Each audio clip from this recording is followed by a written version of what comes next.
트럼프 당선인이 이기 요직의 충성파들을 기용할 것임을 핵심 킹메이커 트럼프 장남이 확인했습니다. 이에 따라서 2기 첫 백악관 비서실장으로 선거를 총괄했던 최측근이 내정되면서 미국에서는 첫 여성 비서실장이 탄생하게 됐습니다. 이런 가운데 푸틴 대통령이 트럼프 당선인과 대화할 준비가 돼 있다고 말해서 우크라이나 종식을 위한 두 스트롱맨의 협의가 곧 시작될지도 주목됩니다. 오늘 이종수 해설위원 나오셨습니다. 어서 오십시오. 네, 안녕하십니까? 네. 자, 트럼프 당선인이 이제 새 정부 조각 구상에 들어갔다 이런 보도를 저희가 이제 앞서 전해드리기도 했는데 관련해서 트럼프 1기 때와는 달리 2기는 이너서클, 이 충성파들로 채워질 것이다. 그러니까 예스맨들로 채워질 것이다. 이런 예상이 있었는데 좀 그렇게 되는 모양새예요, 지금은. 예, 그렇습니다. 그 트럼프 2기의 핵심 인물로 떠오른 장남 도널드 트럼프 주니어가 확인을 했는데요. 폭스뉴스에 출연을 해서 자기가 정권 인수에 깊숙이 관여하겠다면서 아버지 대통령보다 더 잘하는 것으로 인식하는 이는 배제하겠다면서 인사 원칙을 강조를 했습니다. 예. 그러니까 장남이 지금 트럼프의 복심인데다가 핵심 킹메이커로 지금 알려지면서 말 한마디 한마디에 지금 무게가 실리고 있는데요. 아무래도 트럼프 당선인의 인사 원칙의 의중을 대변한 것이 아니냐 이렇게 읽힙니다. 네, 다른 목소리를 낼 가능성 있는 인사는 배제하겠다 이런 거 아니겠습니까? 그렇죠. 사실상 트럼프 2기, 트럼프 당선인 뜻대로 움직일 거다 이런 뜻으로도 해석이 되네요. 예, 그렇습니다. 트럼프 당선인 자체가 거침없는 스트롱맨이니까요. 그 스타일 그대로 되는 것이기도 하고 또 1기 때는요, 좀 나름 좀 뼈아픈 경험이 있었습니다. 1기 때 핵심 참모들과 이제 사사건건 마찰이 있었거든요. 이제 1기 인재풀이 협소하다 보니까 공화당 인재풀에 의존을 하게 됐는데 핵심 참모였던 마크 펜스 부통령, 그다음에 맥마스터 국가안보부 장관, 매티스 전 국방장관, 그리고 존 켈리 비서실장 등 좀 사사건건 마찰이 잦았습니다.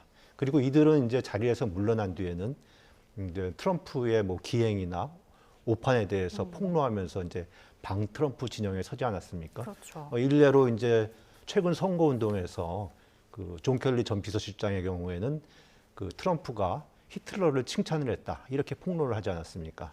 그러니까 트럼프 당선인은 이제 앞으로 2기에서는 충성맨, 예스맨들로 요직을 다 채워서 이제 본인이 매사를 주도하고 하는 만기 칠남식 국정 운영을 할 것으로 지금 보이고요.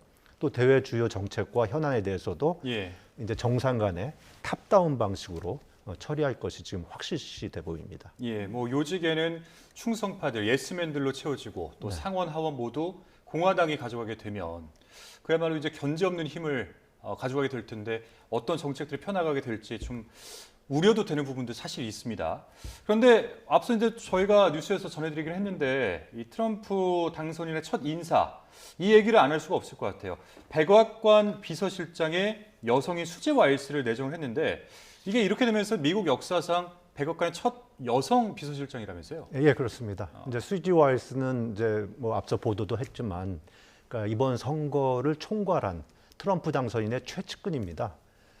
수지 와일스 그저께 기억을 하실 겁니다. 이제 트럼프 당선인이 승리 선언을 할 때 지금 이제 영상 나오네요. 네, 그렇죠. 연단 중앙으로 불러서 얼음 아가씨다. 그러면서 이렇게 부르면서 결코 뒤에 있을 사람이 아니다. 이제 이미 시사를 한 거죠. 그러니까 상당히 친근감이랑 그다음에 신뢰감을 한꺼번에 보여줬는데요.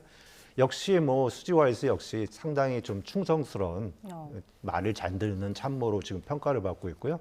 이번에 이제 비서실장 내정이 되는 조건으로 역시 비서실장답게 대통령 집무실 접근에 대한 통제권을 요구를 했다고 합니다. 그리고 외부 대외 발언을 거의 하지 않고요. 그다음에 내부 기강을 확실히 잡고 또 상관에 대해서 험담을 하거나 또 비밀스러운 얘기가 밖으로 나가는 것 이런 걸 결코 허용하지 않는 것으로 유명하다고 합니다. 네, 공화당 전략가로 꼽히는 수지 와일스의 행보도 주목되는 상황입니다. 이번엔 트럼프 2기 새로운 국제 질서 만들어갈 다른 스트롱맨 얘기도 나눠보겠습니다. 푸틴 러시아 대통령이 트럼프 당선 이후 처음으로 입장문을 냈다고요? 그렇습니다. 그러니까 푸틴 대통령이 어제 남부 소치에서 토론회가 열렸는데 예. 거기서 이제 트럼프 당선인의 승리를 축하하면서 대화할 준비가 돼 있다고 말했습니다. 그러면서 이제 푸틴 대통령이 뭐 선거운동 기간 중에 24시간 만에 우크라이나전을 종식하겠다, 뭐 해결하겠다 이런 얘기를 하지 않았습니까? 그렇죠. 이에 대해서도 주목할 만한 가치가 있다고도 말을 했습니다. 또 이제 트럼프 당선인이 그 암살 현장에서 보인 그 행동에 대해서는 용감하다, 남자답다 이렇게 칭찬을 아끼지 않았어요. 그러니까 이렇게 사전 분위기가 잘 조성되고 있는데 뭐 트럼프 당선인도 이에 앞서서 이제 뭐 푸틴과 대화할 것이다 이렇게 얘기를 했거든요. 따라서 이제 두 스트롱맨이 뭐 이제 지금 핵심이 이제 우크라 전쟁이 있고 또 중국 관계가 있지 않습니까? 예. 그리고 이제 나토 문제도 있고요. 이런 현안에 대해서 조만간 협의를 시작할 것이 아닌가 이런 지금 궁금증을 불러일으키고 있습니다.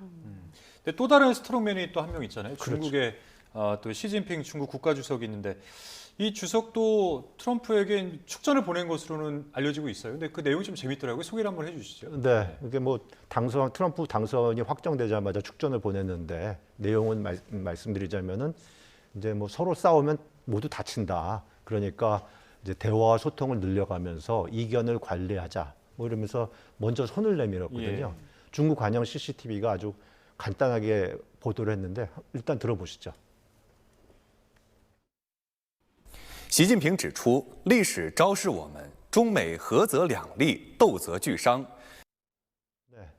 지금 아시다시피 트럼프 2기 중국에 대해서 60% 정말 관세 폭탄을 퍼붓겠다. 예. 또 뭐 그러면서 이제 아주 고강도 디커플링을 지금 선언했는데 그 트럼프 당선인이 시진핑 축전에 대해서 뭐 이런 말고 말이 없습니다. 그래서 좀 묘한 긴장감이 돌고 있고요. 그 트럼프 당선인은 뭐 지금 미국 우선주의 거칠게 내세우면서 이 푸틴 그리고 시진핑 두 스트롱맨과 과연 어떤 거래를 하고 또 어떤 충돌이 일어날지 정말 세계가 지금 긴장 속에 좀 주시하게 되는 그런 상황을 맞이했습니다. 예. 자, 본격화되고 있는 트럼프 2기의 이 새 정부 조각 구성에 대해서 한번 짚어봤습니다. 이종수 해설위원이었습니다. 오늘 말씀 고맙습니다. 네, 감사합니다.